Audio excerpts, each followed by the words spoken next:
Halo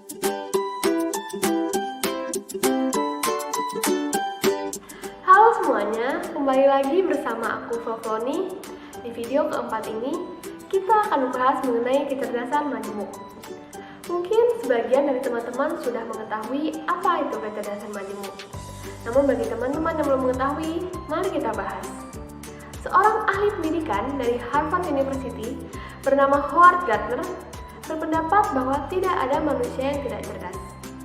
Dahulu, orang berpikir bahwa kecerdasan hanya dapat diukur dari satuan IQ atau Intelligence Quotient.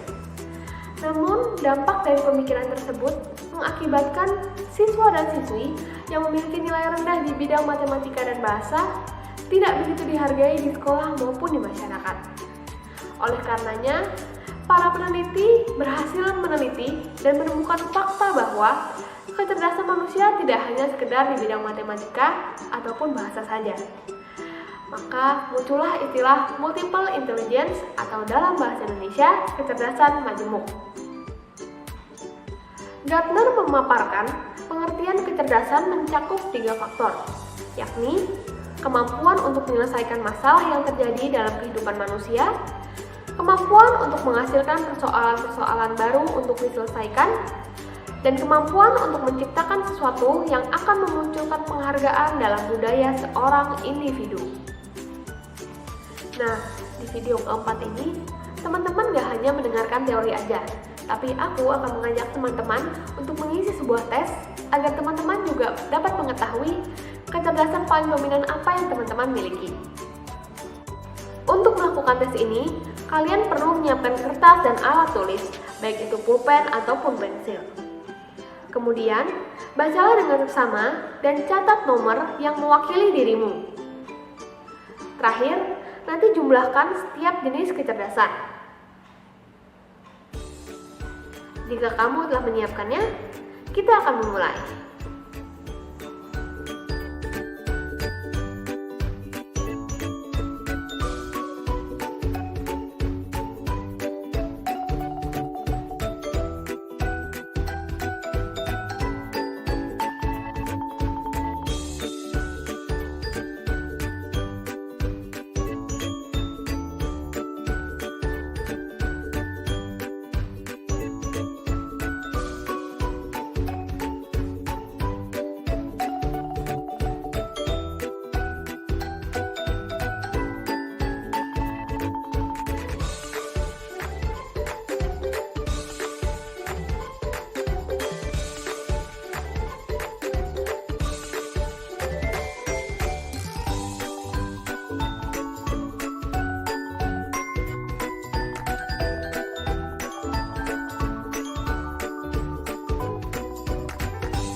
Jika sudah selesai, jumlahkan tiap-tiap bidang kecerdasan dan urutkan dari yang terbesar ke yang terkecil.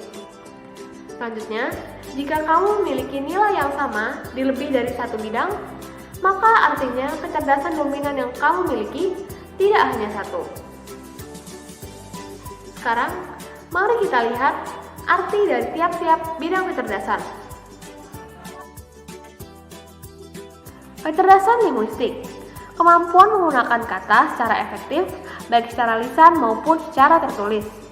Kecerdasan linguistik mencakup kemampuan menggunakan kata, bahasa, bunyi, retorika, dan mengolah kata secara efektif. Jika kamu memiliki kecenderungan di bidang linguistik, maka akan baik jika memilih pekerjaan sebagai penulis, jurnalis, pengacara, dan lain-lain. Kecerdasan matematis logis, kemampuan menggunakan angka dengan baik dan melakukan penalaran secara tepat. Kecerdasan ini meliputi kepekaan pada pola dan hubungan logis, hubungan sebab akibat, penghitungan, pengujian, hipotesis, dan pengambilan keputusan. Seseorang yang memiliki kecerdasan ini cenderung mampu memecahkan masalah secara runtut dan logis. Jika kamu memiliki kecenderungan di bidang matematika, maka akan baik jika memilih pekerjaan sebagai akuntan, programmer, ilmuwan, guru matematika, ahli statistik, dan lain-lain. Kecerdasan spasial, kemampuan yang dimiliki seseorang untuk mengamati dunia visual dan spasial secara cermat. Kecerdasan ini melahirkan persepsi dimensi spasial visual secara akurat dan mentransformasikannya. Komponen intinya adalah kepekaan pada warna, garis, bentuk, ruang, dan hubungan antara unsur tersebut. Oleh karena kepekaan di bidang gambar, maka akan baik jika memilih pekerjaan sebagai fotografer, desainer, arsitek, dekorator ruang, ataupun pelukis. Kecerdasan kinestetik, keahlian menggunakan tubuh untuk mengekspresikan pikiran dan perasaan menggunakan tubuh. Kecerdasan ini mencakup kemampuan fisik yang spesifik antara lain koordinasi, keseimbangan, keterampilan, kekuatan, ketepatan, kecekatan yang tinggi. Pekerjaan yang mungkin cocok adalah aktor, atlet, penari, mekanik, pengrajin, dan lain-lain. Kecerdasan musikal, kemampuan mengerjakan bentuk-bentuk musikal dengan cara melahirkan persepsi, membedakan, mengubah, dan mengekspresikan. Komponen dasar kecerdasan musikal adalah kepekaan pada irama, pola titik nada, warna suara suatu lagu. Pekerjaan yang mungkin cocok adalah musisi, guru musik, konduktor, komposer, sound editor, dan lain-lain. Kecerdasan interpersonal, kecerdasan dalam mengamati perilaku orang lain. Kemampuan ini membuat persepsi dan membedakan suasana hati, keinginan motivasi, dan perasaan orang lain. Komponen utamanya adalah kepekaan pada ekspresi wajah, suara, gerak, isyarat, dan merespon. Pekerjaan yang mungkin cocok antara lain psikolog, guru BK, manajer, dan lain-lain. Kecerdasan intrapersonal, kemampuan memahami diri sendiri dan mengontrol atas pemahaman diri tersebut. Termasuk juga memahami secara tepat kekuatan dan keterbatasannya, menyadari suasana hati dan keinginan motivasi, serta memahami temperamen ataupun watak diri sendiri. Pekerjaan yang mungkin cocok adalah ahli filosofi, konselor, dan lain-lain. Kecerdasan naturalis, keahlian mengendalikan dan mengkategorisasikan spesies flora dan fauna dan alam sekitar. Kemampuan dasarnya adalah kepekaan terhadap gejala alam dan menyikapi makhluk hidup. Pekerjaan yang mungkin cocok adalah petani, dokter hewan, peneliti, ahli geografi, dan lain-lain. Walaupun kamu memiliki satu kecerdasan dominan dari ke-8 bidang tersebut, bukan berarti kamu tidak bisa belajar di bidang yang lain. Pekerjaan yang disarankan pun tidaklah mutlak. Kamu tetap dapat merencanakan cita-cita sesuai yang kamu harapkan. Entah kamu memilih untuk mengembangkan kecerdasan yang paling dominan ataupun belajar di bidang yang baru, semua keputusan tersebut adalah baik. Yang terpenting adalah kamu harus tetap belajar dengan sungguh-sungguh. inilah video keempat pada hari ini. Semoga setelah kamu mengetahui kecerdasan yang paling dominan, kamu dapat mengembangkannya dengan fokus dan dapat merencanakan karir lebih dini. Sampai jumpa di video berikutnya. Jangan lupa like, komen, dan subscribe di video ini. Dadah!